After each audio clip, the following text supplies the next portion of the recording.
On this show, we're going to be talking with Randy Howard, who I'm sure most of you haven't heard of, and that's a good thing for us because we're sure you're going to hear about him. I've talked with a lot of friends of mine who have been writing for years, and they think this guy is going to be one of us soon. Randy, good to see you. Glad you came out. Thanks for having me. Now, there's a lot we can talk about here, but I want to talk about the project you're working on right now. I mean, you do the blog thing, and I think that's really important because a lot of us are not really good at that. And you're in the generation that's really using blogging as a way of writing. And we usually talk about how hard it is for writers to, sit down and do a draft and then go over it and then spend weeks and months on their stories or novels and then dealing with agents and publishers and all that stuff. You do all that yourself, right? Absolutely. Basically, how does that change the writing process in terms of how do you sit down and what happens in your head? Well, to kind of go back to the beginning, I initially had started serializing a particular event that happened in my life on the blog. But then I got some good advice from a writer who said, maybe you want to save that for your book. So I kind of did a 180, and that 180 was probably the best thing I could have done. Essentially what I do is, I always keep a notepad with me. And I'll walk out my door, and maybe there's a story waiting there, or I'll be driving to the supermarket. All of a sudden, I'll have an idea for a blog. So it's very extemporaneous. I'm always keeping notes. I do quite a bit of research online to kind of pull it all together.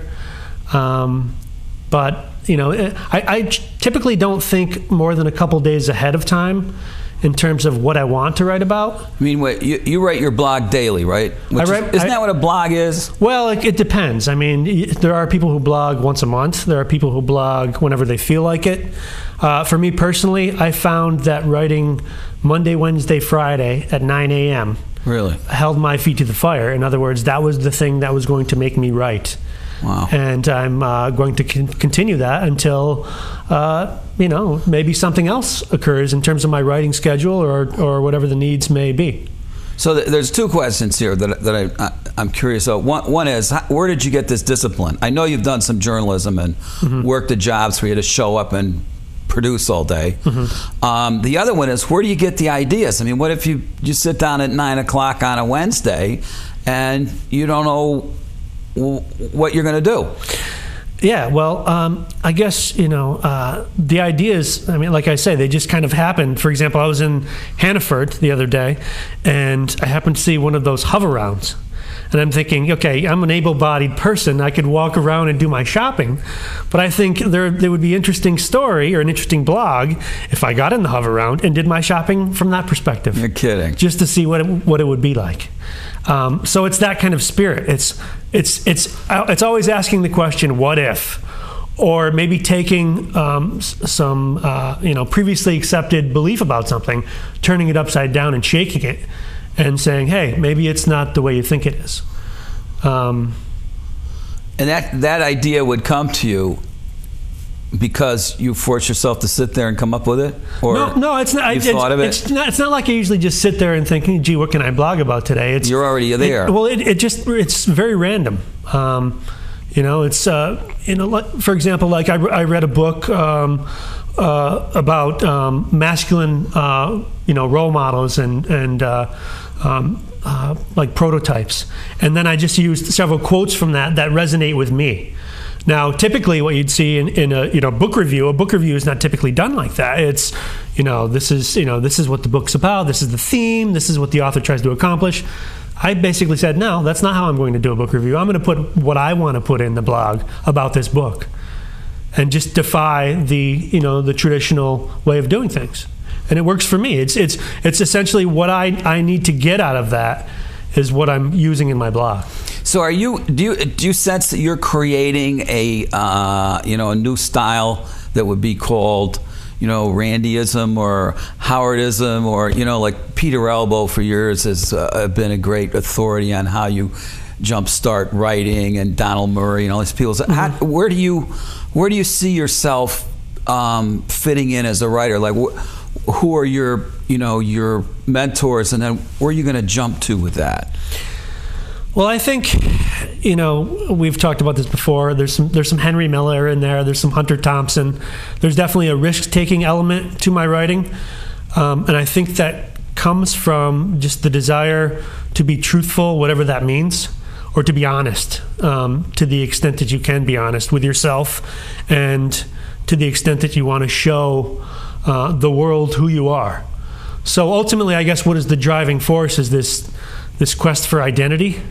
But not as a fixed thing, knowing that it changes, and capturing the multiple aspects of identity in a way that kind of lends itself to the whole. So is it too far of a stretch to say that you think, or that you may believe, that human beings literally change their identities throughout their life cycle? Absolutely. I think we change. We could change within an hour. The person, not in terms of grand sweeping changes over who you are, but in terms of your temperament and how at the time, or how you're thinking about something, that could change. You could sit down and write a story at 9 o'clock and try to write the same story at 3 and have it be completely different. So to me, that tells me that we're always maybe it is an identity, maybe it's something else, but there's definitely an element of fluidity to the human experience that I think I think it's natural for people to want to say, well, this person is this or this person is that, when in actuality, it's always changing. Yeah, so it's like astrology, right? You go in there, there's all this generality stuff, and you can say, oh, that's me this month, but then again, maybe it's not. Exactly, and I think there's part of that is like embracing the things that you are, but also maybe keeping an open mind for who you want to be. Maybe also considering who you were in the past that you didn't want to be. So there's all these questions that kind of mitigate further exploration. So how's that worked for you? It's worked very well. I mean, initially, what is it you don't want to be that you were, and what is it that you want to be that you aren't?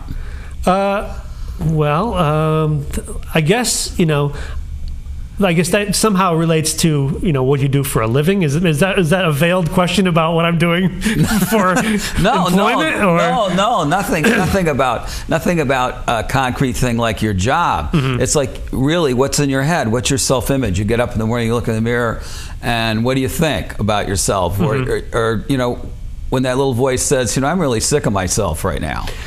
I hear what you're saying. Over a long period of time, it's like, oh, here I am doing this again. I have to stop doing this. Or I really don't like living in this town, but I'm still living in it. Why am I living here? Yeah. I guess for me it was, gee, why don't I conform to the standards that society has set in so many ways?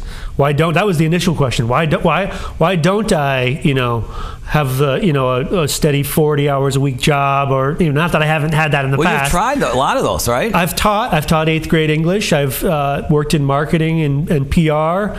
I've worked in various human services. I sold medical supplies.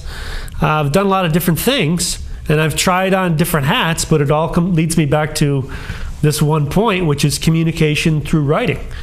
And that's helped me along the way for sure. But to kind of get back to what you're saying about, who you are, looking in the mirror, that kind of thing, I think for a long time it was, why do I like to take calculated risks? Is it, is there an element of narcissism in there, or do I feel like I have something different to say? And I think I tend to gravitate towards the latter now. I think because I look at things slightly differently than maybe somebody else, well, that puts me in a position to comment on, the zeitgeist or whatever slightly differently. Yeah, and you want to. I want to, absolutely. That's how you see yourself. Yeah, it's cliche to me is become kind of like the bad thing. It's like it's the thing you want to avoid. You don't want to restate what's been done, which I know it's there's a theory in writing that says you're never original, but at the same time, human beings are original. So, and I tend to look at that as the totality of your experience that you bring to any topic is going to make you look at it slightly different than maybe somebody else would. So there's a uniqueness to you, even though there's all these superficial things that might look like 10 or 15 other people.